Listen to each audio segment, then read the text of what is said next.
ইমতিয়াজ, এই মুহূর্তে পঞ্চগড় থেকে আমাদের একজন সহকর্মী আমাদের সাথে যুক্ত হোসেন হবেন। রায়হান হোসেন রয়েছেন। রায়হান আমাদের সাথে যুক্ত আমরা হচ্ছেন। হোসেন রায়হানের কাছে যুক্ত হই। রায়হান, কি অবস্থা দেখছেন ভোটের ফলাফল? তো মোটামুটি বেসরকারিভাবে ঘোষণা করা হয়েছে, সরকারিভাবে হয়তো কিছুক্ষণ পর ঘোষণা করা হতে পারে। সামগ্রিক চিত্রটা যদি বলেন আমাদের।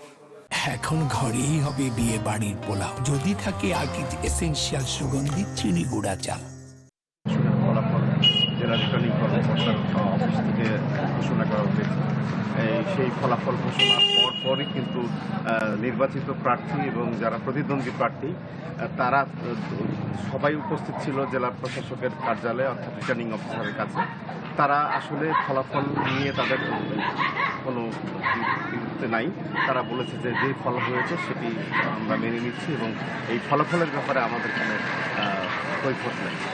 আপনি জানেন যে এখানে আসলে হেভিওয়েটের দুইজন প্রার্থী প্রতিদ্বন্দ্বিতা করছে পঞ্চগড়ে এক আসনে, বিশেষ করে সাদ্দিস আলম, সে 11 দলীয় জোটের প্রার্থী হয়ে ধানের শীষের যে প্রার্থী ব্যারিস্টার নওশাদ জমিরের সাথে প্রতিদ্বন্দ্বিতা করেছে এবং সে অল্প ভোটের ব্যবধানে কিন্তু এখানে ধানের শীষ জিতেছে। এবং পঞ্চগড় 2 আসনে জামাতের সাথে বিএনপির প্রতিদ্বন্দ্বিতাও কিন্তু খুব হাড্ডাহাড্ডির লড়াই হয়েছে। তো সব মিলে 2টি আসনে কিন্তু বিএনপির এখন দখলে। ভোটের পরবর্তী যে অবস্থা, আমি আজকে সারাদিন বিভিন্ন জায়গায় খোঁজ খবর নিয়েছি, প্রার্থীদের সাথেও কথা বলেছি। প্রার্থীরা বলেছে যে আমরা নির্বাচিত হয়েছি, আমরা এখন সবার মানুষ, আমরা সবার জন্য পঞ্চগড় জেলার উন্নয়নের কাজ করে যাব এবং সবাইকে নিয়ে একসাথে কাজ করব।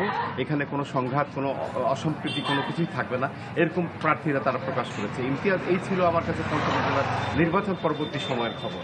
হোসেন রায়হান, অনেক ধন্যবাদ আপনাকে। দর্শক দেখছিলেন পঞ্চগড় থেকে আমাদের সহকর্মী হোসেন রায়হান আমাদেরকে সেখানকার সবশেষ খবর